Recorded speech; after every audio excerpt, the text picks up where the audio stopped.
European union लगातार भारत के खिलाफ एक्शन ले रहा है। उसी के चलते डेनमार्क ने भारतीय फाइटर जेट में लगने वाले चार्ज एम्पलीफायर कंपोनेंट को भी बैन कर दिया है। यानी ये पश्चिमी देश लगातार अपनी मनमानी कर रहे हैं और भारत को कई मुद्दों पर डब्ल्यूटीओ में घसीट रहे थे, लेकिन अब भारत ने भी इन पर एक्शन लेने की तैयारी शुरू कर दी है। यूरोपियन यूनियन द्वारा जो स्टील पर टैरिफ लगाया जा रहा था, जिससे भारत को काफी ज्यादा नुकसान हो रहा है, उसी के खिलाफ भारत अब कदम उठाने की तैयारी कर रहा है। अब जरा इस विवाद की शुरुआत पर बात करने का प्रयास करते हैं। दरअसल भारत द्वारा जो स्टील यूरोपियन देशों को निर्यात किया जाता था, उस पर इन्होंने स्टील टैरिफ लगा दिया। 2018 में पश्चिमी देशों ने कुछ स्टील उत्पादों पर टैरिफ लगाना शुरू किया, जिसे सुरक्षात्मक उपाय कहा गया, जिसका उद्देश्य यूरोपीय स्टील निर्माताओं को बचाना बताया गया। इस टैरिफ को पहले 2021 तक, उसके बाद 2024 तक लगाया गया, जिसे अब बढ़ाकर 2026 तक कर दिया गया है। और इसी वजह से पिछले 5 सालों में भारत के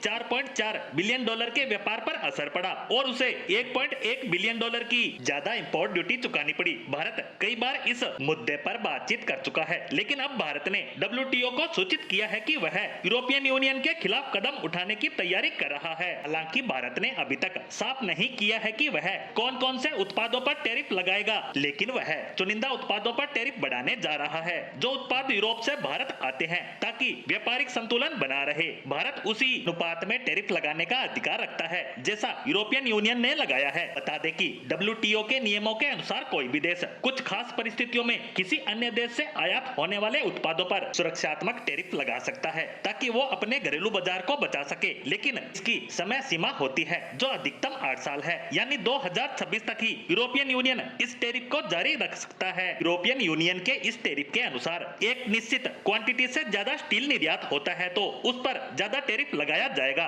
वहीं भारत का कहना है कि ये टैरिफ डब्ल्यूटीओ के नियमों के खिलाफ है, जिसे भारत ने डब्ल्यूटीओ के विवाद निपटान पैनल के सामने भी रखा था, जिसे डब्ल्यूटीओ ने भी नियमों के खिलाफ माना। लेकिन इसके बावजूद पश्चिमी देशों ने इस टैरिफ को खत्म नहीं किया और अब भारत ने भी डब्ल्यूटीओ को सूचित कर दिया है कि वह इन टैरिफ के खिलाफ जवाबी कार्रवाई करने के लिए तैयार है। भारत का कहना है कि वह जल्द ही उन उत्पादों की सूची जारी करेगा जिन पर ये टैरिफ लागू होंगे। भारत के इस कदम का मुख्य उद्देश्य व्यापारिक संतुलन स्थापित करना है, साथ ही इन देशों को सबक सिखाना, क्योंकि इनके वजह से भारत को 1.1 बिलियन डॉलर ज्यादा चुकाने पड़े। वहीं भारत जब भी इस तरह की जवाबी कार्रवाई करने की बात करता है तो ये देश डब्ल्यूटीओ पहुंच जाते हैं, ताकि भारत पर प्रेशर डाला जा सके और भारत ऐसा कुछ भी न करे जिससे उसको नुकसान हो रहा हो। लेकिन अब भारत ने पूरी तैयारी कर ली है और इन देशों को भी समझ आ रहा होगा कि उन्होंने भारत की बात ना सुनकर अपना ही नुकसान करने का काम कर लिया है, जिसकी तैयारी अब भारत कर रहा है।